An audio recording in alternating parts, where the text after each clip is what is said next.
This episode of Heavy Cardboard is brought to you by BoardGameTables.com. While none of us needs a gaming table, it sure would be great to have one as the centerpiece of your game days. Go check them out at BoardGameTables.com and take your gaming to the next level. Now, on to the show.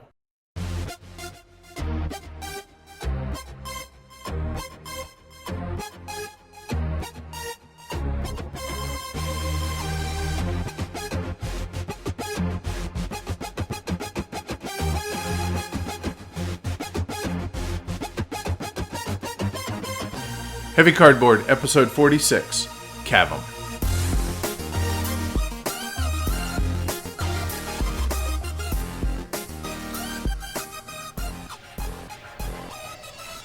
Coming to you from the Cripple Creek Mine, south of Denver, Colorado. Welcome to Heavy Cardboard, where we talk medium and heavy strategy, board games, war games, 18xx, and other related topics in the board gaming hobby.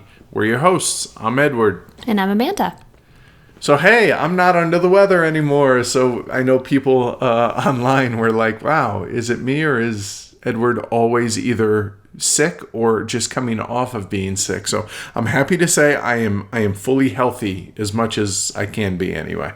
And it's my turn. But mine, I think, is just allergies, but they are kicking my butt. Yeah, allergies have been bad around here. Mm-hmm. And I know our buddies down on Brawling Brothers podcast, they have been mentioning how bad the wind has been kicking up down there in New Mexico, and it's been hellacious here off and on all spring. I mean, you couple that with the blizzard and we've had some crazy weather.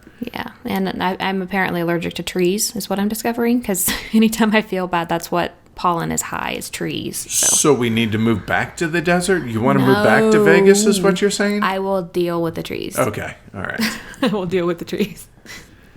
So, yay for baseball season. Yeah, seriously, I know people are really excited to hear sports ball on the podcast, but it's funny. I was reading on one forum that one guy gave us a chance, or he listened to us for the first time, and he's like, all I heard was the first 20 minutes was about football and all this other junk that I don't care about, and they didn't even mention any games, da-da-da-da-da. And I'm like, it's a lifestyle podcast as well. If you don't like it, there's an unsubscribe button. There's also timestamps. Yeah, I know. Crazy. If you don't like that part, just skip it. But anyway, baseball season's back. Our Reds are off to a very impressive 5-2 start. Should arguably be undefeated, but it is what it is. Right. We're expected to lose 100 games this year, so, no expectations. I just am trying to enjoy that day's game. Yeah, that's really all we can do. So, go Reds. Yeah, go Reds. Screw the Cubs and Cardinals and Pirates. Yes. Everyone else, hey, have a good season, guys. So, Weight Watchers, I am down 21.2 pounds so far. I have another 22.8 to go, so I am not quite at the halfway mark, but I should be next episode. Yay. I'm down 16 total. I can't seem to go down any further. I kind of fluctuate 2 or 3 pounds and then go back down to 16 lost and then back up and then back down. So I'm kind of at a plateau right now. But I think maybe once things settle down here at the house and things kind of slow down a little bit later on this month, maybe that is when we start looking at getting the bikes that was the topic du jour. Like, not antiquity, not Metropolis, nothing like, not games. It was all bike conversation, whether it was Twitter, email, private message on Twitter, or in the guild. So we absolutely appreciate it. And I think what we're going to end up doing is settling on a good lower end mid-range bike that maybe not $1,500, but you're talking maybe $1,000 between the two bikes thereabout, and go from there to be able to start getting exercise so that maybe you can get past that 16-pound hurdle you seem to be running into. I really want my pens because I have little mini goals. Every time I lose 10 pounds, I get a present, and I love office supplies, so it's always pens. And so my 20-pound mark, I get some really awesome pens, but I just can't get there. I want my pens. Conclave of Gamers is next week. I'm looking forward to that. Most of our game group is going to be there at least for a couple of the days. I am going Friday and Saturday. And I'm going Saturday only. And Tony actually sent me a text the other day that he was wanting to get his playtest of Indonesium played there, which is a riff on the Indonesia system by Splendor, to try and get it in good shape to present to them at HeavyCon and get them to check it out and see how they like it. So excited about that. And if anybody's coming to the Conclave of Gamers, let us know, hit us up, and maybe join us for a game of Indonesium. Yeah, easy for you to say. Yeah, right? Seriously. So we've been actually making an effort to play more and more games instead of just playing on the weekends. We've been trying to play during the week, which is honestly a little difficult with the show and everything, but we're trying as hard as we can. And I'll say Mina from Mina's Cardboard, she has been a good inspiration because that woman is a machine when it comes to playing games. She'll play probably 2 games a day, it seems. They don't have a TV, so that makes it easier, I suppose. But no, it's good inspiration for us, and we've gotten a lot of games played so far in April, which I'm really excited about, whether it's just you or I or with other people from our game group. It's been really, really good. It's either going to snow a lot or rain a lot this weekend. Or do nothing, right? Or do nothing. They the early models had 44 inches of snow this weekend. I have a hard time believing that. It's probably going to be, maybe a little bit of a thunderstorm, and that's it. Which, either way, I am not opposed to gaming in front of the fireplace, ever. Right. Bring out our folding table and set it up in front of the fireplace, and that sounds like a plan. That works for me. Yeah. Zombie Apocalypse Live was a couple weeks back, and it ended up being a lot of fun. A few of us from the game group, along with some of our friends up in Fort Collins, made it out there. We had a really good time. It's basically laser tag, shooting zombies and stuff, and it was very linear, but it was well put on and a lot of fun and a nice, out of the ordinary type event. So that was cool to do. No, that's all you. I hate zombies. But good job killing them. Thanks. Keeping the world safe. Absolutely. Only 3 more episodes until we hit the 2-year mark for the show. I'm excited to see what our Patreon backers vote the game to review for our last show of year 2. It's crazy. It feels like you and Tony just started the show. I know, right? It's time flies, I guess, eh? Yeah. Yeah, it's what happens when you get old. Yay. Yippee! So there's only one vote separating the top 4 games right now. Wildcatters, Fields of Arla, Trakirian, and Small City. It's going to be fun to watch how the vote finishes up. There's only, I think, 6 or 7 more people to vote, and we'll know what the Patreon backer choice is going to be, so I'm excited about that. We chose the games that go on there, so we're looking forward to whichever they choose, but I'm honestly kind of pulling for Wildcatters. A, it's one of my favorite games, and B, I already have a ton of plays of it already, so yay.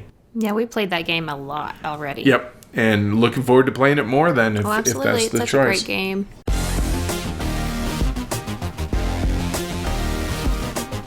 As y'all know, Arkwright won the 2014 Golden Elephant Award for being the best heavy game of the year. Well, our buddy Clay, the founder of Capstone Games, is publishing the 2nd edition of Arkwright, and it's going to be released at Origins Game Fair in June this year. The exciting news, other than the Golden Elephant Award logo being on the box, is it's currently available for pre-order for an incredible 25% off. It's $60 on the Capstone Games website, and you'll receive your copy well in advance of Origins. Copies are scheduled to arrive in the Capstone Games warehouse in early May, and then all pre-orders will be immediately fulfilled and your copy will be shipped out to you. This offer is only valid for a limited time, with pre-orders available until April 30th. I really can't recommend strongly enough not only what a great deal it is, as the first edition was $100, give or take a few, but what an amazing game Arkwright is. To hear why Arkwright's so awesome, go back and listen to the Arkwright review in episode 15, and then head over to Capstone Games website, that's capstone-games.com, and pre-order the 2nd edition of Arkwright for only $60. And when you do, Tell them Heavy Cardboard sent you.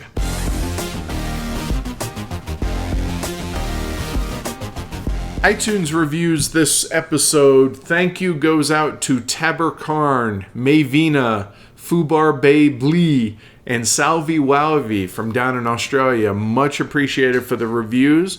We really appreciate it, and it's only going to help the show, which is, in the end is going to help you all out as well.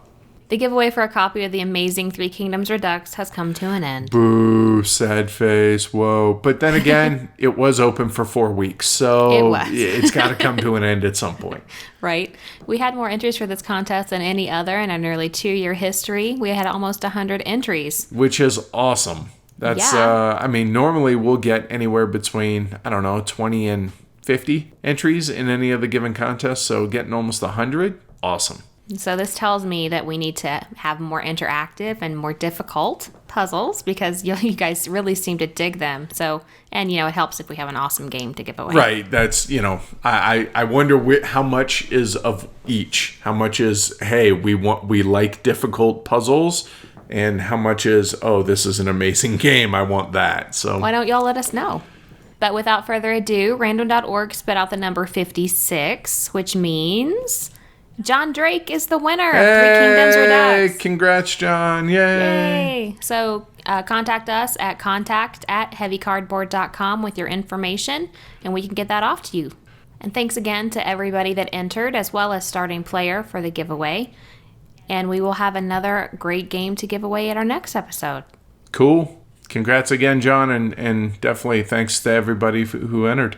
We want to thank the great folks over at Game Surplus for their sponsorship of the show. When you put together great people with a great reputation, with a great inventory of games, which includes many imports and hard-to-find games, you have a winning combination. Their tagline is home of great games at great prices, so check them out at gamesurplus.com. If you're looking for an import game, or really any game that may or may not be widely available, don't hesitate to contact Velma at gamesurplus.com and she'll work her magic for you. And when you do, make sure to tell them that Heavy Cardboard sent you.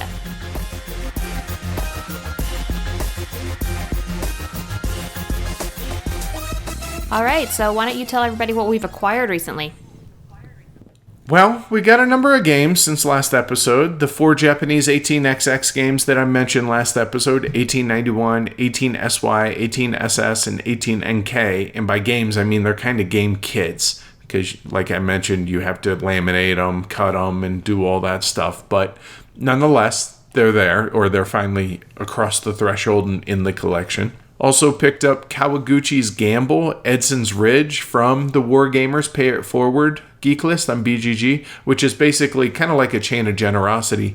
You claim a game, and then you put a game up there for somebody to claim, and you ship it to anybody in the world. It's really cool. It is. And this was actually from a guy over in the UK. And it's a game that's been on my wish list, kind of. It's a well-thought-of war game that covers one of the most significant battles on Guadalcanal in World War II.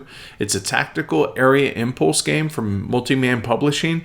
So it has low counter density, and it's something that I'm hoping you and I can get played sometime this summer. I think it's maybe not a first game will work up to this, but I don't think it's going to be too far along before we can get into it. So I'm looking forward to that. Plus, it's the Marines on Guadalcanal, so obviously I have a interest in that. I have a little soft spot for that. Yeah, something like that. Also picked up Magnum Sol and Fresh Fish from our buddy Justin's local auction over at Terra Nova Games. He was wanting to buy a copy of Cave Evil, and his girlfriend ended up surprising him with a copy of Cave Evil, so he sold all these games, and now, well, I guess that just justifies being able to either, buy more craft beer or more games. So, or, more hats, skinny jeans. Be nice. Oh, come on, Justin, we love you. Tony brought over a couple of games that we've gotten as a part of the show that he didn't want to hold on to anymore, which include Craftwagon and Steamworks. So happy to have those and hopefully get those to the table again sometime soon. Yeah, I never got to play Steamworks. Oh, you didn't? Mm-hmm. Oh, cool. Yeah, it has a really unique mechanic in it that you're building machines that are worker placement spots. And as you add to them, they do more things. So you're actually building the worker placement locations for people to use, both yourself and your opponents. And it's really unique. I haven't encountered any other game that does that. So it has that going for it. Then there are a couple other games that I'm not sure I've mentioned in the past. As honestly, I've slacked and I hadn't marked them as owned, but that we've had for a month or two, and that's Euro Crisis and the second edition of St. Petersburg. So yay, we got those, even though we've had those. Now, as far as hunting, anticipating, and all that goes, right now it's mostly just games on the Anticipation Geek list. We did get charged by GMT for Falling Sky, the Gallic Revolt against Caesar. It's a coin game set in ancient Rome. What can I say? I'm a sucker for the time period. Oh, okay. Yeah, absolutely.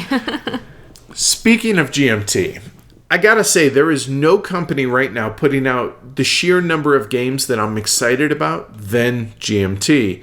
They're absolutely killing it in 2015, 2016. So I'm happy to hear, as you know, they're a company that absolutely deserves folks' business. So I'm happy to support them, and I'm glad to see them doing so well. And obviously, 1846 is one of the biggest, most anticipated games, at least by us and a lot of our listeners. So that's looking forward to that this summer as well. So as far as looking forward to playing, do you have anything that you're like, yeah, I can't wait to play this between now and next episode? Yeah, absolutely. So the game that's up for our next review is Sekigahara.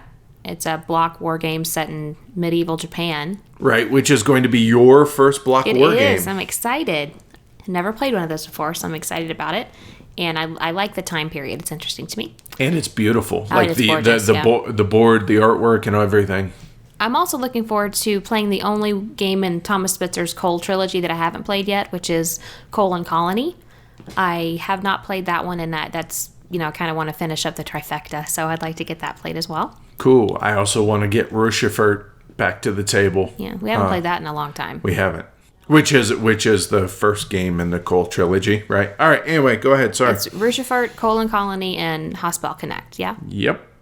And then I still want to get a 2-player Through the Ages to the table. We still haven't done that. Which I have no idea why. Me either. Because we're terrible people. That's why. So that's what I'm looking forward to playing. What about you? Well, I don't know how realistic it is that we're going to get both of these played. I mean, you mentioned Sekigahara, so obviously I'm looking forward to that. But the other two that I'm really excited to play, but I don't know if we'll be able to between now and next episode, Small City by Alban Viard and Tricerian, which was all the rage on Kickstarter, and it's got a lot of positive feedback so far. And I know that we're going to be reviewing that with a special guest in an upcoming episode, so we do need to get it played. Yes, Start getting it played sometime soon. Right. So hopefully soon, right? So as far as what we have been playing and not just anticipating, why don't you start us off? So we've been playing a lot of stuff, which is awesome. We've been playing a lot of 13 Days. We played West of Africa. Cavum, obviously. Hansa. I got in a game of Oh My Goods, a little bit of a abbreviated game with Matt and Dana. Then we also played Bad Medicine, which is a fun little game by Gil Hova. Yeah, that was just silly. Was just my silly, sides hurt laughing. I silly end of the night fun. Couldn't even come up with, or I couldn't even say the name of what one of my drugs was because I was laughing so hard at the end of the night. Yes, he was. So perfect little end of the night filler, which is exactly what he said it would be. Yep.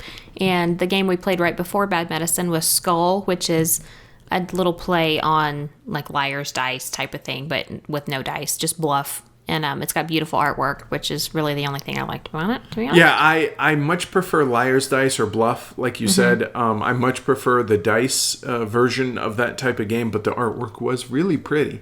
I like the voodoo one. And I will say that Skull is much quieter than anything else. Because you don't have the dice rattling around. Yeah, and my head appreciates that. And then while you guys were finishing up Cavum on Saturday, me, Matt, and Banker Dave and Stacy, Tony's daughter-in-law, played Splendor, which, I know, but I won. And that's so all of a sudden that makes it a better game because you won? No, I'm not. It's still a crap game. I'm not. Hey, chill. Okay. I'm just saying. I mean, it's a fun it's a filler. It's not like the best game ever or anything, but if, you want to play a filler game, then it's not bad. All right, sure. Go with it. Yeah. And then we played the little card game Visby. Yeah, this one I wanted to talk a little bit about. It's a tiny little card game from Stefan Riesthaus, who's the designer of Arkwright. I honestly picked it up only because it has Stefan Riesthaus' name, and it was like $14 post Essen, and so I wanted to pick it up and just give it a try. Everyone has an identical deck of cards and plays one card simultaneously. It's got a bit of a rock, paper, scissors type of thing. The I know that you know that I know that you know that you played this, and now that you're going to have to play that since you already played this earlier type thing. Mm-hmm. And for a quick little 15-minute filler, really clever, really enjoyable game.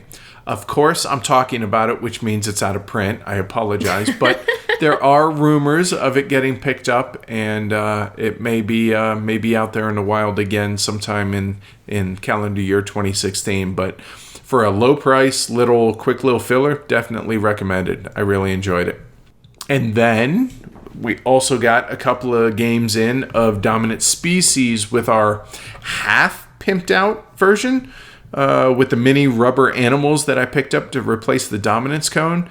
Gotta say, they look pretty cool. We tweeted out a bunch of pics and posted them on Facebook, Instagram, and all that. And I gotta say, it played really well. I was really nervous that because the dominance cones are the same color as the player pieces for the species and everything, I was worried that it would be hard. Oh, wait, who's the penguins in all this? Mm-hmm. But come to find out, it was a total non-issue. It played really, really well. It did. I really enjoyed playing with the little pieces. It made it a lot easier to just quickly glance and see, oh, the insects have dominance there, instead of it. That was easier for me than trying to figure out what color the insects were, to be honest. Interesting. Because I know that a ladybug is an insect, and so that made it easy for me to just glance and see that that the insects had that, or that the amphibians had that, or whatever. That made it easier for me, to be honest. Cool. All right. And it was we got those from I guess it would be a friendly local game store down in downtown Denver called the Wizard's Chest. Unfortunately, you really can't buy these unless you buy them in bulk, like way too expensive. But if you're ever in Denver, definitely check them out, and they have those. And it costs I want to say about $35 to be able to pimp it out with all the different animals. I ended up getting 14 of each, even though the game only has 12 dominance cones. But this way you can mark, okay, this color are the mammals, which obviously the mammals are elephants. Duh. But anyway, that was very enjoyable. Yeah, it was definitely a good addition to the game. And like I said, we played 2 games of it, which it's now my all-time most logged played game with, I want to say, like 15 plays of it now. So that's kind of cool. We do need to review this at some point. Mm-hmm. And for the first time, I'm on a losing streak in the game. I'm definitely going to have to address that. I just suck at playing the mammals because I'm terrible at them. Every time we play them, you lose. Yeah. So, we need to get back to the spiders.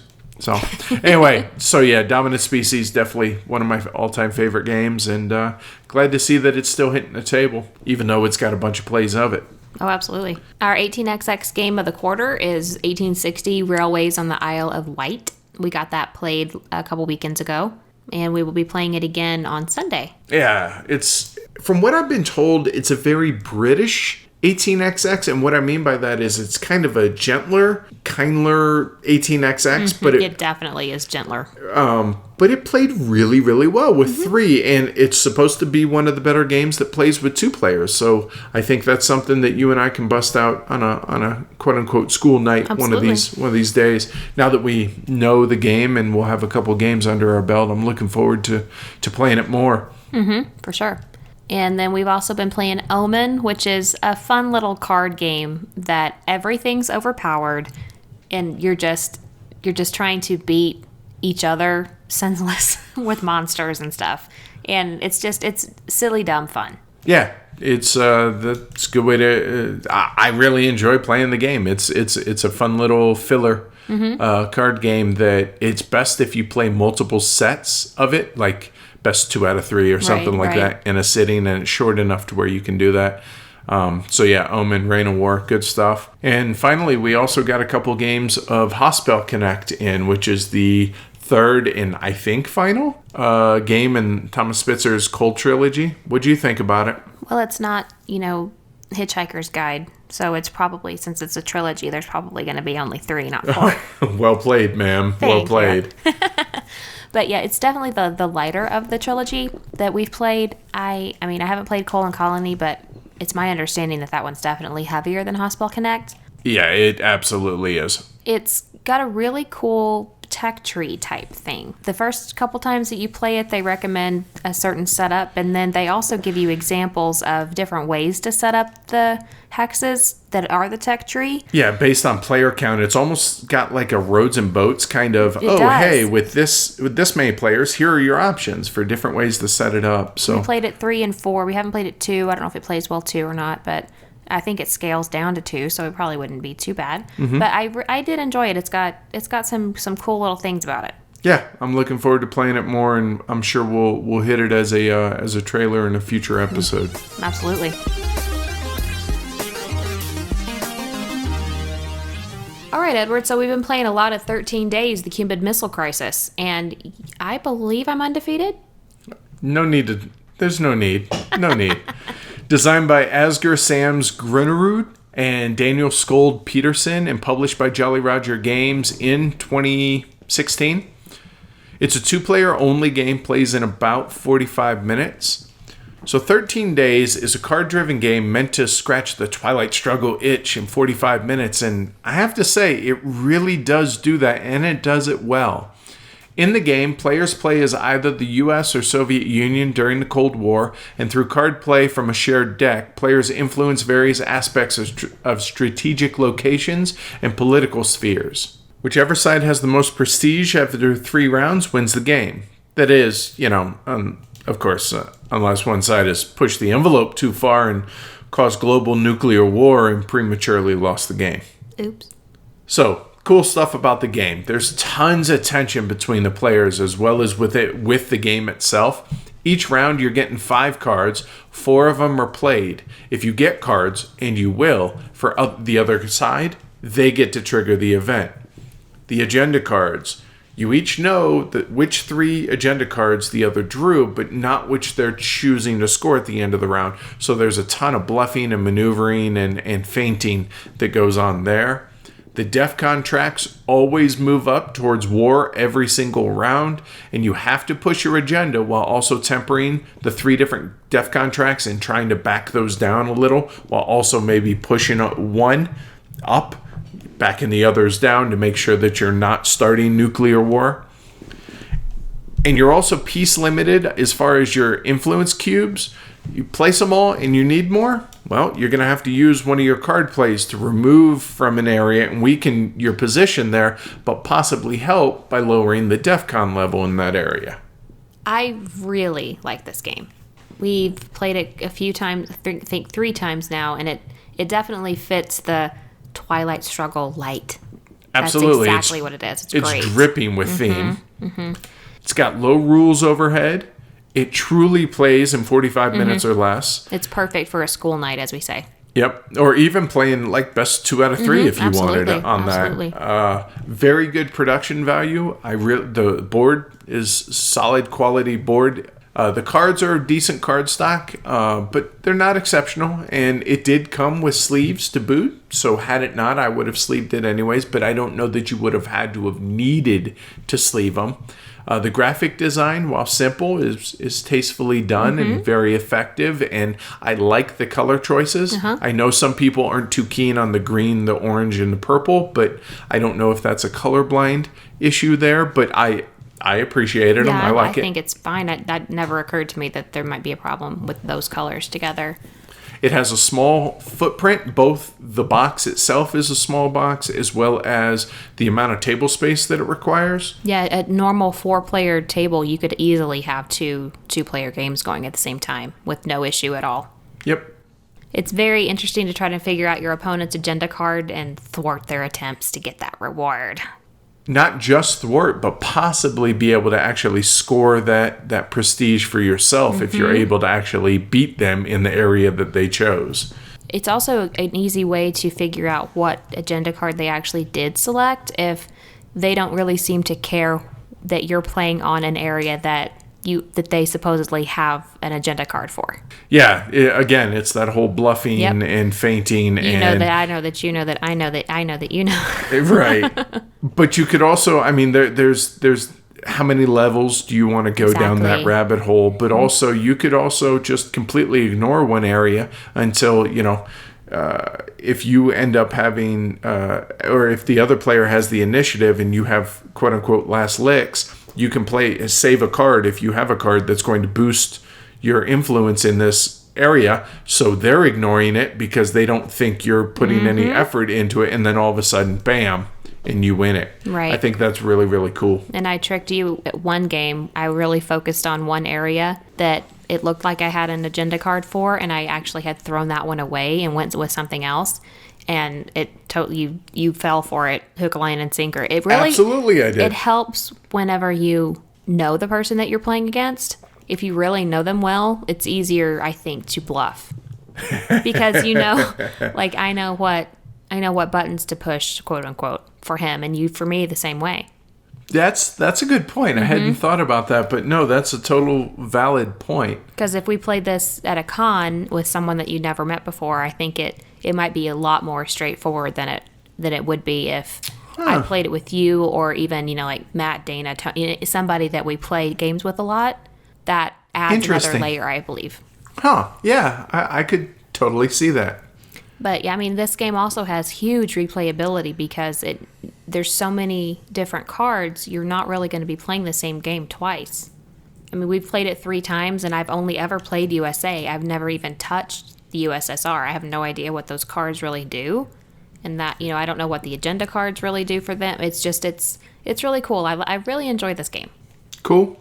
So as far as stuff that might not be the best, honestly, the only bummer is that with the DEF CON agenda cards, they have a misprint on them. But since the game came with sleeves, it was easy enough to print out little paste-ups there. And honestly, once you know the misprint, it's obvious what's meant, and the paste-ups really aren't even necessary. Another note, and not really a downside, but as Amanda has alluded to, I've yet to beat her. I've accidentally killed all of you twice by not minding the DEF CON level, so I apologize for that, peoples. The good news is that in the third game, I did not kill you. And by you, I mean all our listeners. I just lost the game by getting outplayed, and I gotta say, it was really nice of one of the designers to remind me that I'm 0-3 against you. On Twitter, funny guy. Every time you post a picture on Twitter, they're both of the designers are like, "Oh, did you win?" It's funny.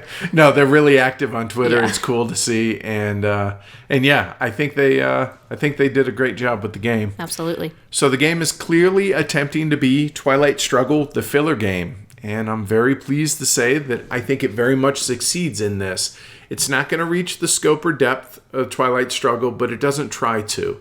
It keeps the feel of the game while at the same time makes itself its own game.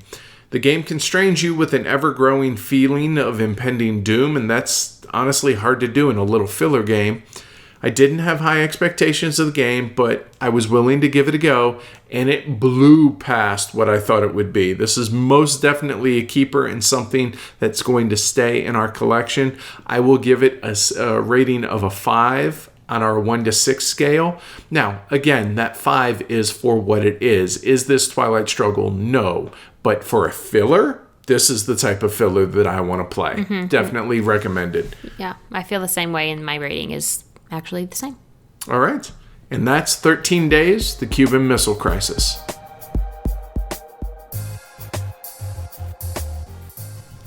We were fortunate enough to be sent a copy of West of Africa, the latest release from ADC Blackfire. Which is Spielworks, right? Well, sort of. He's kind of the developer type on that, but it's not a Spielworks game. Gotcha. And it's designed by Martin Schlegel. It plays 2 to 5 players and plays in about 60 to 90 minutes. So, in the game, what's going on is players are sailing ships, cultivating and selling goods, and then ultimately building settlements in the Canary Islands in the 15th century. Each player has his own deck of cards that are used to plan out each turn. Each player has an identical set of cards, and they do each of the things that I mentioned above, and each have a value on them. And the higher the value of the cards that you play, that determines how late in turn order you go. So, the higher the number of the cards all added up, the lower down the turn order track you're going to be. You play until one player reaches 25 points, and then after that, each player gets one more turn, then final scoring. So I really like the art in this game, and the ships are nice and chunky. I really like, they don't really look like ships, but I don't care because they're cute and they're big and fat. Yeah, I enjoy the artwork as well. The mechanic of the card total determining play order is interesting, and I don't think I've ever seen that before in any other game. Does it ring a bell with you? You know, I feel like it does, but I can't think of it off the top of my head what game it reminds me of. But I've seen that, but it still feels fresh in this game. You're going to make your own choices each turn. More powerful actions equals likely later in turn order. You get 4 cards that you can play for free. The 5th card costs, plus you're even more likely to go later in turn order, which then means you have to have a plan B in place because plan A very well might not even be an option anymore, especially if you're going to go later in turn order. Exactly. And that's something I feel like we really failed to take into consideration. Absolutely. One round I was very late in turn order, and all of my cards were specifically to build settlements on one of the furthest away islands. I looked down at my phone for like a minute. I looked back at the board, and everything that I wanted to do, Sweater Mike had just done. I was like, really? So I had nothing else that I could do. Exactly. And so, again, that whole you have to anticipate a plan B. And we've only played this game once so far, but we did want to at least, highlight the game real quick. Right. So we're going to be playing it more, but it's something that we did not anticipate, and that's a us problem, not a game problem. Yeah, that's not a game problem at all. That's us not really understanding how the game actually works out. Sometimes you have to play a full game before you actually understand how everything works in a game, and this is definitely one of those. So we've only played it once with 5. I definitely want to play it more with less players. I agree. I definitely want to check it out with both 3 and 4 players. I wouldn't necessarily recommend 5 players for a first time play. I definitely would not recommend 5 for your first play. But honestly, that's usually the rule for all new games. You shouldn't max out the player count your first play. So we completely disregarded that. Yeah, so do as we say, not as we do. Exactly. But anyway, getting back to everything, it seems revolves around building settlements, and everything else that you do is to get you the ability to build settlements. And that's another thing that wasn't readily apparent to us at the beginning of the game. And by the time I realized it, that ship had sailed, pun intended. And basically Mike ran away with the game because he figured that out quicker than the rest of us did. So I think it would definitely be a different game in subsequent plays. I think it has a really cool location. I mean, how many Canary Island games are out there? Right. And the art's cool too. It's got good bits. It's got good art. It's got a good base, I think, for the game. We honestly played it poorly. Right. And I think there's more than meets the eye here. I feel like it's mechanically simple, but maybe it's one of those it's kind of hard to play well. So yeah, I think it has a lot going for it, and there's enough here that I want to experience it more and delve into it more. So on the negative side, though, do you have anything? Just not really having any semblance of an idea as what your opponents are going to do. It makes it hard to plan accordingly, or honestly, even sometimes to have a plan B, like you said, because you might even need a C, plan C and D, depending on how late in turn order you are. Which is difficult when you're only allowed 4 or 5 cards, and a couple of those cards have to be locations to be able to do the actions, etc. But again, I think this might be an inexperience issue we have with it. Yeah. Now, for me, the tracking of the gold and moving, spending and gaining gold every turn for every player can be a bit tedious. And like I said, 5 players might not be the best way to experience it for the first time. And the only other question I have about the game is once settlements are built, the game is pretty much decided. So I don't know if the game might go on a turn too long, because once all the settlements are built, that's now you're talking a point or two here or there, et cetera, et cetera. You're not talking any big swings like the settlements have.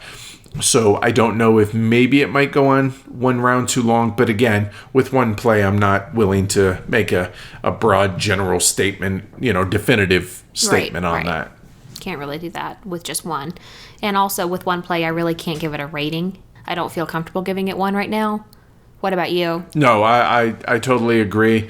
It's definitely a work in progress, but we did want to hit on it quickly and hopefully put it on folks' radar, because there's really just not a lot of information out there about the game. So hopefully this helps. And that's West of Africa.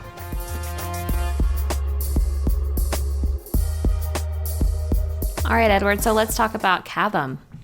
All right, Cavum, published in 2008, designed by Wolfgang Kramer and Michael Kiesling. I don't know why Arnold just came out there, but whatever. The artist is Mike Doyle.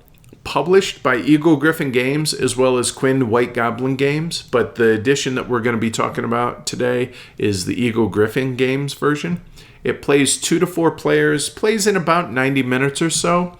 As far as availability and cost, hey, it's out of print, of course, right? But it's available for reasonable, if not cheap amounts on Amazon, BGG Marketplace, etc. Right before we recorded this, I went and looked on Amazon. It's $55 on Amazon. There were cheaper copies, but folks bought them this week.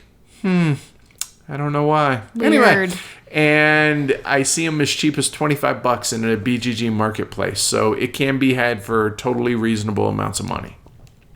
So what's going on? In Cavum, players are mining for precious gems in a hex grid mountain surrounded by towns. They'll build mining tunnels, place stations both in the mine shafts that they built as well as the towns surrounding the mountain, discover veins of gem in one of 6 colors, prospect for those gems, and either fulfill recipes with those gems, i.e. contracts, or auction them off, all in the hopes of acquiring the most victory points at the end of the game. The game is played over 3 rounds and is essentially an action point allowance and route building game. In each round, players will auction for their choice of turn order using victory points. The winner of the auction chooses his turn order and gets the matching dynamite tile. The remaining players have another auction for their player order until all players have selected their turn order, after which players may select those contracts, which are recipes showing different combinations of gems that can score players large amounts of victory points. Then the meat of the game begins. The goal of each turn is to create a single, uninterrupted route between stations that include as many veins as possible, all the while, when possible, hindering your opponent's ability to do the same. To do this, players must perform 12 total actions each round, taking between 1 and 4 actions in a single turn, and taking as many turns as needed to perform all 12 actions. Now, 10 of a player's 12 actions are predetermined, although the order in which they are performed is up to each individual player.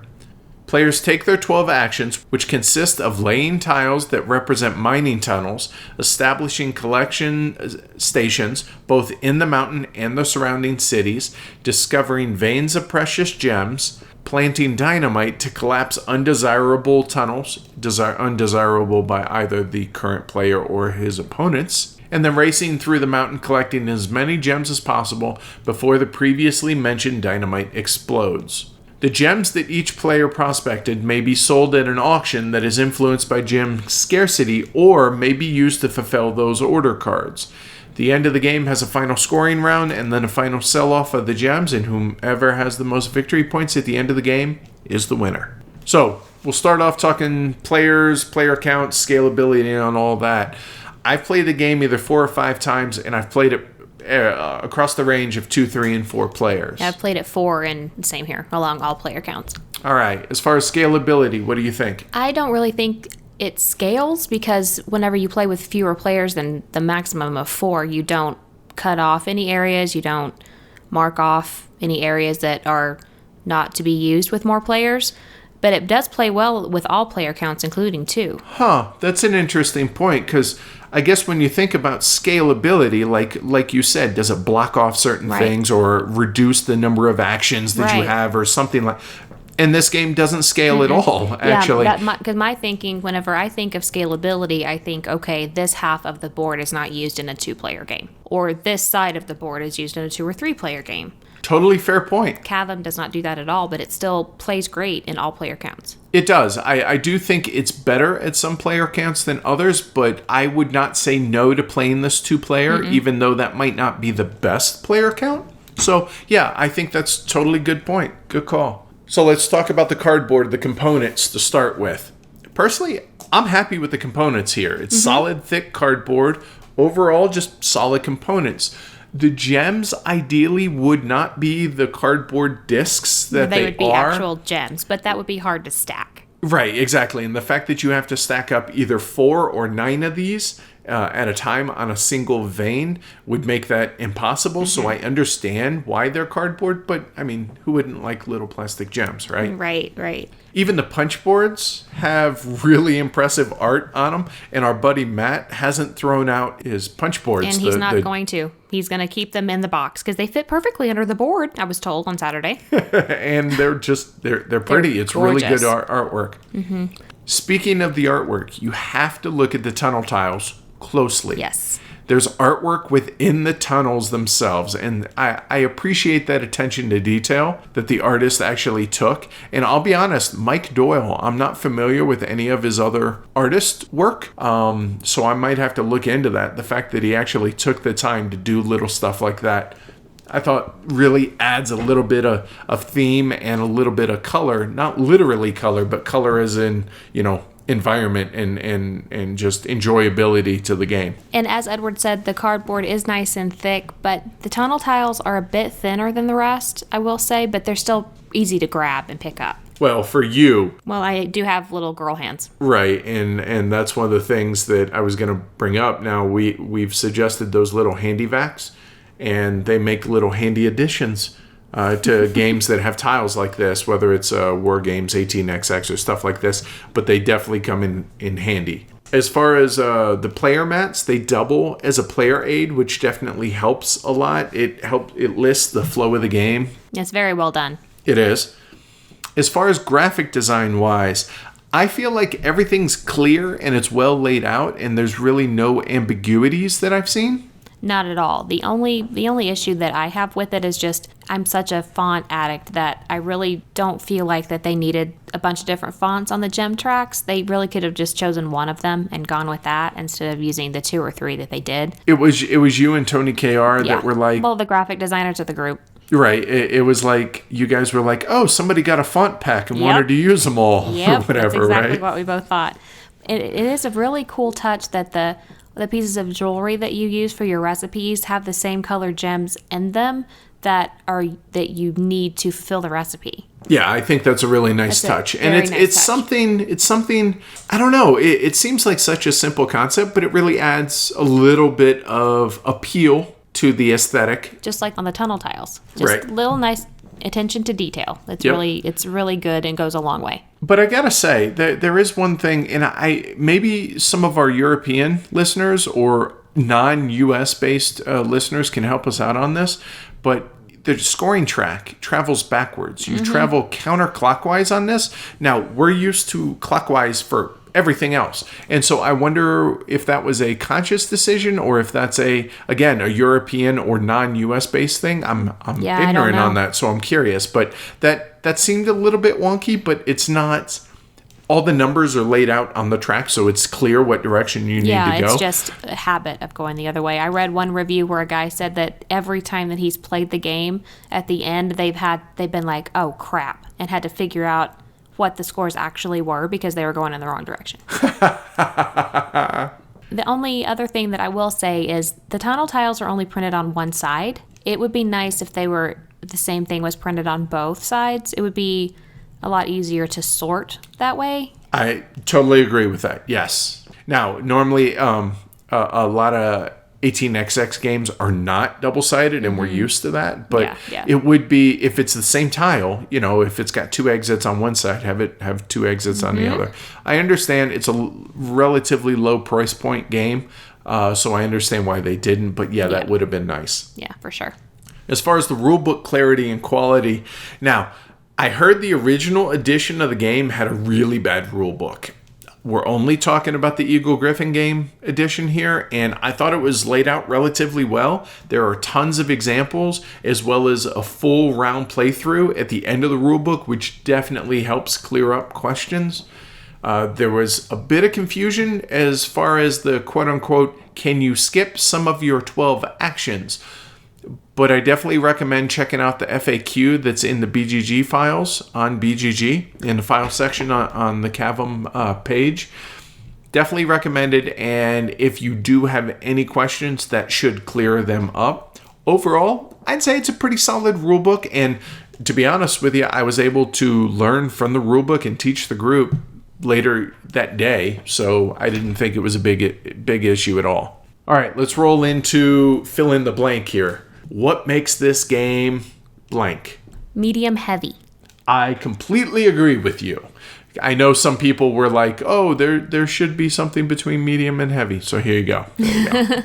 So let's start with the rules complexity, rules overhead, mechanical complexity. Basically complexity. What do you think? I think that overall, there's not very much complexity rules-wise. There are a ton of little rules that the person that's running the game needs to know and that are easy to forget. But overall, it's not, you need to lay a tile that matches one of the tunnels that come out. I mean, it's not an insane amount of rules. Right. I totally agree with this. Like you said, the tile placement rules can be tricky at first, and it's one of those games that definitely benefits having somebody who's experienced with the game kind of GMing or running the game as well, and be like, no, you can't place that there, because they know all the little side rules. There's not a ton of them, but there's enough that it's easy to forget and easy to overlook some of those. And the one that always kicks my butt, even though I have, a good 4 or 5 plays of the game in, is remembering that you can only station on a tile you just laid down. And not only, if it's a tile, it has to be on the lowest level. It can't be a tile stacked on top of a tile. This is a me issue. It's not a game issue. It's just one of those Chrome things that for gameplay, you just need to know the rule. Yeah. And it's one of those to where maybe and those are not laid out on the player aid. So it's those little caveats to the rules that can trip you up. Other than that, I totally agree. It's not a highly complex game as far as rules complexity.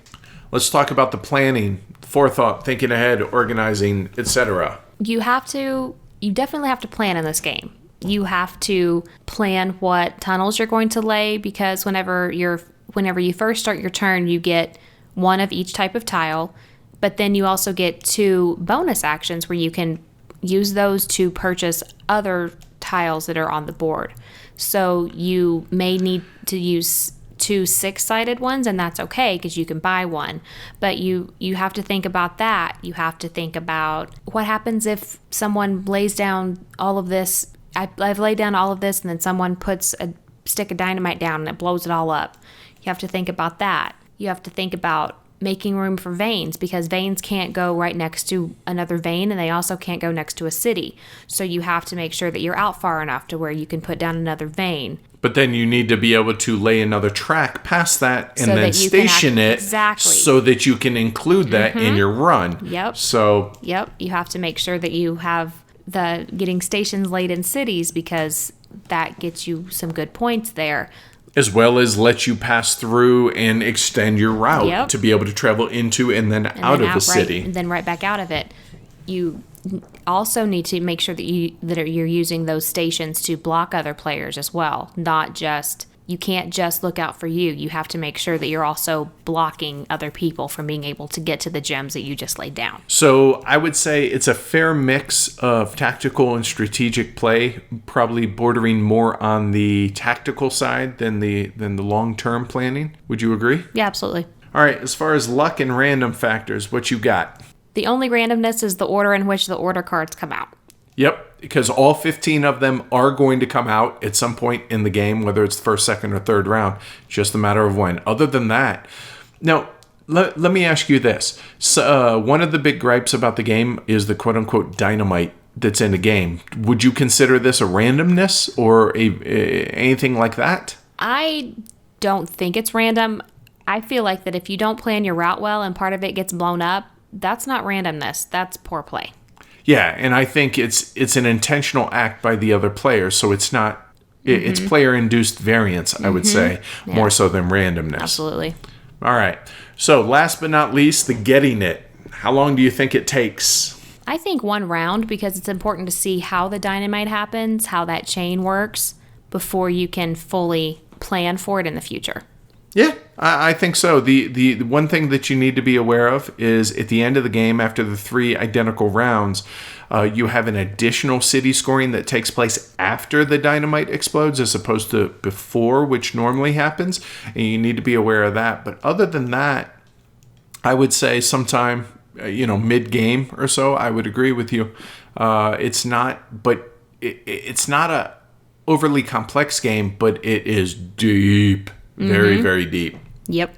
All right, so let's roll into our favorite part of the review, which is what makes the game enjoyable and why. I'll start out with oodles of creativity in the sandbox that the game provides. There are so many different choices. Do you extend existing track? Do you block other players with that perfectly placed station? Do you build on top of existing track and change the direction of the mine from where it was headed to where you need it headed now? And in turn, maybe you screw somebody in doing that. Strategically placed dynamite can be devastating for that turn, but can also rebuild and change how it was in subsequent turns, so it actually could be a positive thing and not just destructive. Yeah, I've even laid down a dynamite on something that would blow areas of mine up because I wanted to rebuild it better than it was. Exactly. Yep. I also like fulfilling the order cards, especially if you can do it for huge points. That's just, dumb fun that you get to turn over these 4 gems and suddenly you have 26 points that you get to peg on the board. And building a route that allows you to pick up 5 to 8 gems on a run, like whenever you're prospecting, that just, you can probably hear the smile on my face. I love doing that. I do enjoy being able to be extremely creative in the routes that you take, because the whole rule is you have to start at a station, you can't go through anyone else's station, and you must end at one of your stations. So you can take the longest, most convoluted route you could possibly think of, but it encourages creativity in the way the tiles are laid, not just tile next to tile, but tile on top of tile. And then you're talking about maybe somebody laid a 2-exit dynamite tile, and now you have this 3-exit tile that you can place on top of it. So now all of a sudden the dynamite's covered and you don't need to worry about the dynamite blowing up. That's exactly what happened in our last game.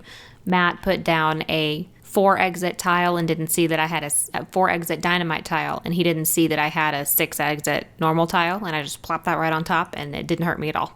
And that just rolls into the whole interactivity of the game, but also you absolutely have to be conscious of what other players, what actions, what they're building towards, what they're trying to do, but also are they taking, because you have 1 to 4 actions that you can take per turn of the 12, are they kind of stringing themselves along and kind of moseying on through their actions, or are they racing to try and prospect earlier, even though maybe they're later in turn order, so that they can get that last gem on a vein before the first player or someone earlier in turn order speculates or prospects before them. And it's just, you absolutely have to be conscious of what tiles other players have remaining on their board, as well as do they have those option tiles to be able to exchange for different things. And it's just, there's a lot to take into consideration, but I mean, isn't that why we play these games? Yep. We enjoy that aspect, right? Absolutely. And it's thought-provoking and it's deep, but it's not so much of a brain burn that you can't play another game after. That's a good point, because there are certain games that afterwards you're just mentally exhausted from. And this absolutely is a brain burn, but yeah, I would totally agree with that. Good call. It's a brain burn, but you're not wanting to just go to sleep afterwards or play, a game that takes absolutely no thought whatsoever. So each player has one of each of the 2, 3, 4, and 6 exit tiles, which you have to lay on your turn. And the timing and the turn order matters. Do you screw over, and build over opponents early? But if you do that, then they can adjust because they can just build around that. Or if you build your safer 6 exit tile, because you can't build on top of that because it has the most exits possible, that leaves other tiles that you have to lay. But now you're exposed on these others, and you give other players the ability to dictate to you what's going to happen to those tiles, as opposed to the other way around. Exactly. So placing stations, obviously, is a huge key decision. If you put them too close to one another, I mean, it's safer, but you're kind of wasting your stations. You're not really making best use of them. But if you place them too far apart and there's too long of a route in between, players can cut your path off, either by using dynamite to cave in part of your route, or by doing that and then subsequently laying new tile and stationing off to where that blocks you out. So building stations also on key choke points, it helps you. It hurts opponents, and it protects that tile from dynamite, because dynamite can't blow up tiles with veins on it, and it doesn't blow up any tile that has stations on it. So it can be offensive as well as defensive with those stations. Yep. And I feel like the stations are a very good gateway into 18xx games, because it's very important to understand how stations work in XX games anyway. And this is a good way a good jumping off point game to understand that you can't go through that station, or you can stop there or whatever. And I learned the hard way a long time ago about 18xx games and stations. And so this is a good way to get your feet wet a little bit in that. That's a good point, because it does have a bit of an Age of Steam / 18xx route building aspect to it. Now, the rest of the game is totally nothing like either of those. Not at all, but laying down track and the stations, both of those are very good gateways into tougher, quote-unquote, route builders like Age of Steam and 18xx. Yeah, I can get on board with that. But the caveat to that, though, is the route building in those other games that we just mentioned, they have a rule in which you must honor existing track exits whenever you upgrade. And this flies in the face of that, because you do not have to. You just have to match an exit. Right. So you can completely change the direction of a mine. And that also takes some getting used to, coming from that Age of Steam 18xx background. It's just something that you need to adjust and be aware of. But if you're not familiar with those games, then it is what it is. Just know that there's a difference there between them. And I'm not saying one's better or not. It definitely is arguably more predatory this way, because you can completely, oh no, that straight line you just had? No, now it Y's off. Sorry, you can't go there anymore. Yep. But, So maybe that's something that you slap a dynamite on top of to get rid of, and then you can rebuild yourself. There you go. So 5 plays in, and I got to be honest, I'm still surprised at how crafty and how many ingenious ways that all of y'all lay tiles and overlay tiles. There's oodles of replayability, and as you play with different players, you're going to see new ways of thinking about laying that tile, because it's just a giant sandbox, and there are ways that you are used to laying tile or thinking about laying tile, and other players can introduce and just completely blow your mind and be like, oh snap, I didn't even think of that. I'm going to steal that. Thanks. Right. I'm going to absolutely use that. It's definitely a game that I feel we're going to continue playing even after the review's done here. it's one that I'm excited to play again. Yeah, for sure. For me too. I haven't gotten tired of it at all. There's still so many other things that I want to explore in the game. Totally agree.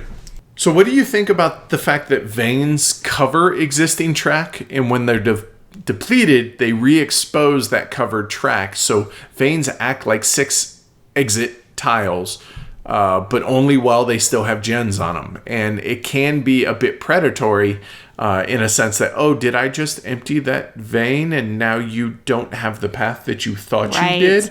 Oh, I'm so sorry, not sorry. Yeah, exactly. You can really... that would be one reason to rush through your 12 actions, is so that you can prospect, get that one last tile off, or that one last gem off, and get that vein picked up, and then now your opponent doesn't have that perfect route that they thought they had. So let's talk a minute about the dynamite, because that's one of the big points of contention about it. So which dynamite tile you get, the 2, 3, 4, or 6 exit dynamite tile is just like any other tile, except this one explodes at the end of the turn.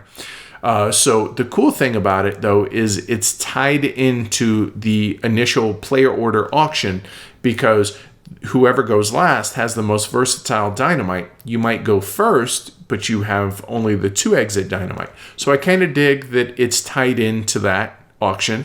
You can use it to clear out space so that you can station it in the following turn that you were possibly previously blocked out of, but it doesn't crush opponents since stations protect tiles, but it does allow for almost like a new regrowth of the mine, and so things can build in different directions. So I don't see it necessarily as a completely, hey, just take that action. It can be a positive thing as well. Absolutely. It can also be used for just one round of using those tunnels. Oh, you mean like laying your own dynamite on your stuff? Use part of that as your route. If you can't do anything else, but you really need that one tunnel in order to be able to pick up that one last gem or whatever, you can definitely use... I've used dynamite before for that. Yep, and that kind of piggybacks onto because city scoring happens prior to dynamite blowing up. It's a way that the game induces player-driven variance as opposed to randomness. And like you said, you can still score that city using dynamite. Now, it's going to be gone for the next turn, obviously, and you'll have to rebuild out to that city. But at least for this one turn, if you wish to, you can score those, 2, 3, 4, 5, 6 points for that one turn, even though it's very much a short-term solution. So at game day, most recently, Tony said that he really had trepidation about the dynamite, and halfway through the game, he said, yeah, okay, it's a total non-issue, and honestly, he was pretty enthralled with the game. He's really excited about playing the game more. So that was that. I was glad to hear that he was willing to give it a shot, because the dynamite really scared him as far as quote unquote randomness. Mm-hmm. But I feel like we've hit on that. It's a not random thing. It's just not random. Right, because the dynamite is going to blow up. Obviously the dynamite tile itself, it's going to blow up every adjacent tile, as well as any tile that is below the dynamite, and only the top level of the ones adjacent to it. So it is possible to get chain reactions. So if somebody is built on top of another dynamite tile and dynamite blows and it exposes it, boom, now it blows up again. Those are pretty few and far between, but it is something to be aware of. It's almost like Sweater Mike mentioned that, there are little presents for people that he covered up some dynamite, and as with vein or with other tiles, and as they get exposed, oh, hi, kaboom. Surprise! So there are incentives for going early and late and rushing and moseying through your actions. Like you hit on earlier, if there's only a gem or 2 left on a vein and you really need it, you might either want to go earlier in turn order, or if you end up going later, maybe you rush through your actions to where I take 4 actions, boom, I take 4 actions, boom, I take 4 actions. At the end of that, boom, I can finally prospect. Right. And hopefully you beat other people if that was what you were going after. The thing to remember is you only have 1 prospecting trip per round, and it must be your 12th action. So if you're taking 4 actions per turn, that means you're going to have 3 turns this round, and then you can prospect. But there have been times And there absolutely are legit reasons why maybe you only want to take 1 or 2 actions at a time and be the last one to prospect so that you can develop things as you want and quote unquote have last licks, right, as far as being able to do things at the end. So what do you think about the fact that there's only a single currency in the game and that everything that you must pay in the auctions or that you gain are victory points? Do you like that? I do. It makes it adds to the kind of simpleness of the game to where you don't have to worry about poker chips and all that kind of stuff as well. But also it adds to the tension because okay, you really need to win that auction, but it's costing you points. Exactly. Yeah. It's hard to want to spend more than like 3 or 4 points on turn order. But you do what you got to do, right? Exactly. So the variable market for the gems at the auction, which is more important? Do you sell gems at high value or do you fulfill contracts for lots of points? And which circles back to, do you try and monopolize a color for high value? Controlled auctions, what direction you're going to do. Are you going to try and do all contracts, or are you going to try and monopolize a color or two and be able to sell these gems for 7, 8, 9 a piece and maybe sell them for 4 and 5 times, or sell 4 or 5 at a time so that you're scoring equivalent points to the contracts. So you're not just pigeonholed in, okay, you have to get contracts to be able to win the game. Mm-hmm. Right. I appreciate that the market is dictated by the players, by what veins and what gems they choose to seed those veins with. Mm-hmm. Absolutely. It makes it to where if you have a lot of blue already and you don't have any order cards that need blue, then maybe that next vein that you pick will just happen to be blue and you'll get more that you can sell. Because whenever you take them, obviously it depletes it and makes them worth more. Exactly. And then finally, there's the reverse auction. So we were talking in our auction episode that, I wish what games out there have reverse auctions? Well, here we go. So here's one, because at the end of every round, you're going to be able to sell off any gems that you wish to sell. But it's a reverse auction in the sense that if I'm player 1 and we're auctioning the gold colored gems, okay, the lowest number shown is 7. Okay, so that's the highest that you can sell the gems for. So I say, okay, I'm going to sell my yellow gem or gems, which is unknown to other players, for 7. And then maybe you come around and be like, nah, I'll sell them for 6. And then Sweater Mike says, I'll do it for 4. Okay, I pass. I'm not willing to sell my gems for that little. Hoping that someone makes another vein in the future, uses up those gems, and exposes those higher numbers on the gem track so that in subsequent rounds, I can then sell those for a higher number. And I appreciate that. And it's exciting to finally see a game that makes use of it. And I say finally, but I mean, it's a 2008 game, but it's new to us at least, It's new to us, so therefore it's new. All right, so on the flip side, things that either we don't like or that people have said that they don't like, and boy, this is a very divisive game in that respect. So the biggest complaint, without a doubt, is AP. If you have AP-prone players, I've read some groups taking 3, 4, or God, even 5 hours to play this game.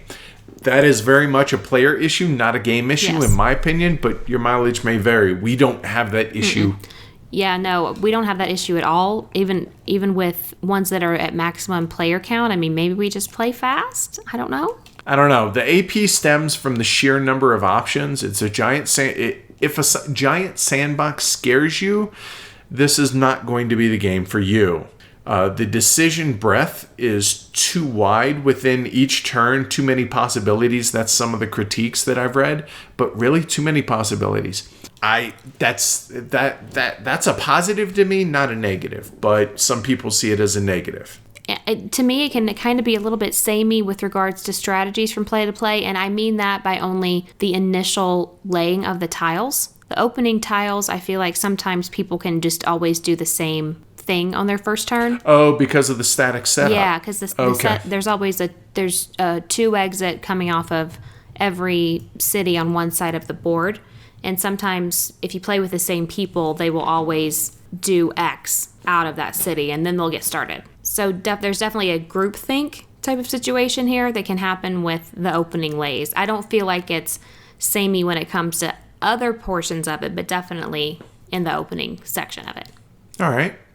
So downtime is another gripe that people have, but again, that kind of ties into AP. If you have people tanking really long, so it's going to be a long time in between your turns. But again, we don't have this issue. Not at all. We mentioned the picking up and placing of the tiles can be a little harder for some of us with bigger hands. But again, definitely check out those handy vacs, which they're useful not just in this game, but they're useful for a lot of different games. So it's kind of a bigger box, like physically, it's a bigger box on the shelf. It's not quite Antiquity Roads and Boats size, but it's definitely not a bookshelf size box as well. It doesn't fit in our Calyx shelves at all. We have to turn it to the side to get it to go in. Right. So that's just, I know some people are very space conscious on that. So what do you think about this? That the game might not get people really fired up to play it, yet once they do play it, everyone really enjoys it. Yeah, I would say that. I mean, it's not a game that you're like, man, I can't wait to get home and play Cavum. Right, but once you've played it a couple of times, then yeah, you might be saying that.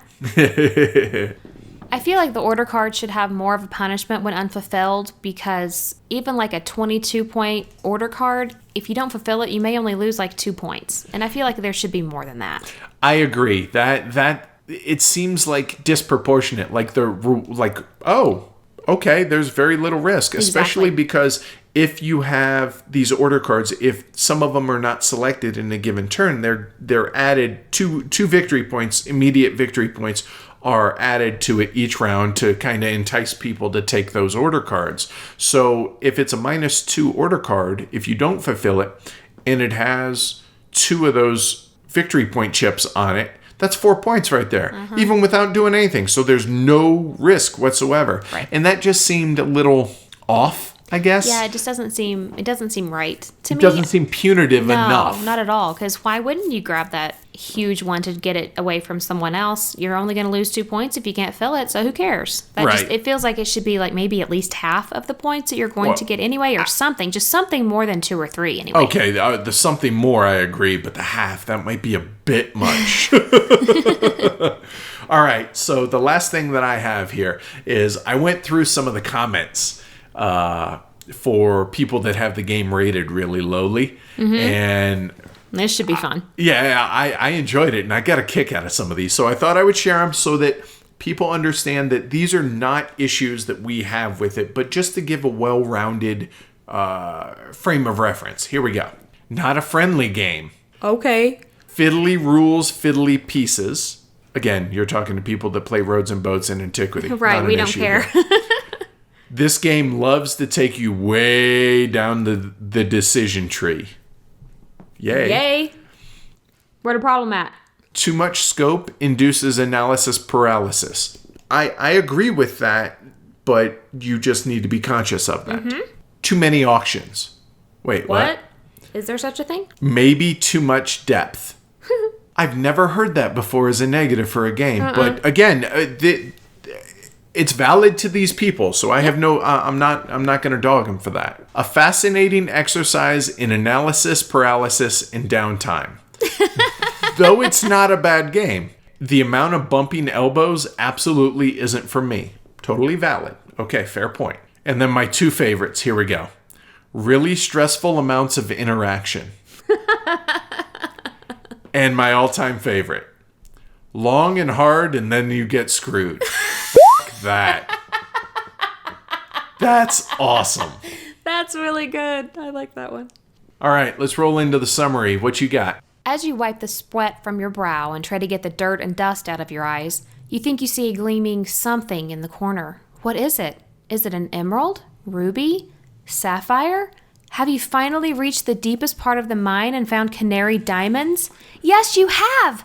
You can now take that canary diamond along with the ruby and sapphire already in your pocket to the jeweler in town, and he can now make that beautiful bejeweled dragonfly that he's been just going on and on about. Cavum is a game of auctions, pick up and deliver, route building, and explosions. Those explosions can hurt your opponents and help you win the game. It's a beautiful game with beautiful bits, beautiful art. But the most beautiful part is the gameplay itself. It's not only fun, but makes you think and plan ahead, which adds to the fun, for me anyway. For me, sum it up real simply, it's a game I was really unsure that I would like, and it is absolutely become one of my top 50 favorite games that I've played. It's one that I cannot wait to play more. Even usually after we review a game, we need a break from it because we've played it so much in a short amount of time to prepare for the reviews. I don't see that as a problem here. I would rank it up there as one of the just most enjoyable, sandbox, creative, just gets the juices flowing in ways that other games don't necessarily do. And for that, I am grateful that we have this game, and I cannot wait to play it more.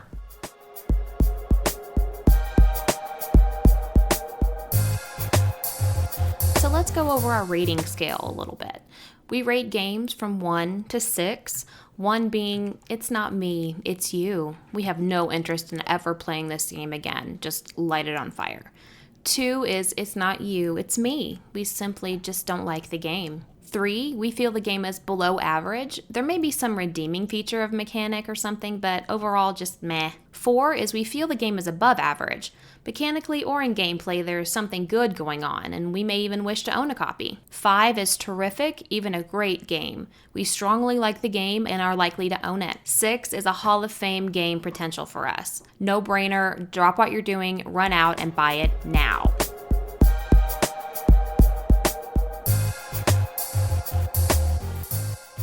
So, without further ado, your rating, ma'am. Cavum to me is a 5. I wholly agree. That's exactly what I have it as well. It's a great, great game. It really is. And one that isn't going to be for everybody, but it's one that we definitely recommend everyone trying at least. But if this sounds like something that's right up your alley, definitely go check it out. One last note. User Chally over on BGG wrote up an amazing review. So if you're craving even more from folks singing the praises of this awesome game, definitely go give it a read. It's worth your time. And that's Cavum. If you're looking for an import game, or really any game that may or may not be widely available, don't hesitate to contact Velma at games@gamesurplus.com and she'll get to it and work her magic. And when you do, please remember to tell them Heavy Cardboard sent you. Our website is heavycardboard.com. Our email address is contact@heavycardboard.com. We love to hear from you guys, so please send us email or follow us on Twitter @heavycardboard. Our Facebook page is Heavy Cardboard. Our Instagram is Heavy Cardboard. And our BGG guild number is 2044. And our Patreon is patreon.com/heavycardboard. All right, so let's put a bow on this thing and wrap it up. But before we go, there's one last thing here that I wanted to mention. There are monthly, quote-unquote, heavy games on your table geek list that a lot of elephants are posting in that I think it's 8-Bit Geezer, I think is who started it out. Yeah. So people are posting what they're playing each month, and it's just another cool way to interact with folks with similar tastes in games, both inside and outside the guild. So go check it out, and we'll link to it in the show notes. So you got anything else? Not really, guys. Just looking forward to playing some more games, like always, and looking forward to feeling better. Yeah, I hope you feel better, definitely. But yeah, on the game front, Sekigahara, can't wait. Really looking forward to getting that played. Yeah, me too. And Dana loves anything Asian. She loves Japanese stuff. So I think she's going to like Sekigahara, which is awesome, because then we could maybe get 2 ladies playing Sekigahara. That's cool. There needs to be more of that. Rock on. Yeah. Good stuff. All right, so we'll catch you guys and gals in 2 weeks with our feature review, Sekigahara. And don't forget, Conclave of Gamers this week or next weekend in Denver, Colorado. If you're in town, come say hi to us if you come. For sure. We'll be having on some Heavy Cardboard gear, and we'll have Twitter up and everything. So hit us up if you guys are going to be around. We'd like to meet you guys. Cool. We'll catch y'all then. Bye, guys. Bye.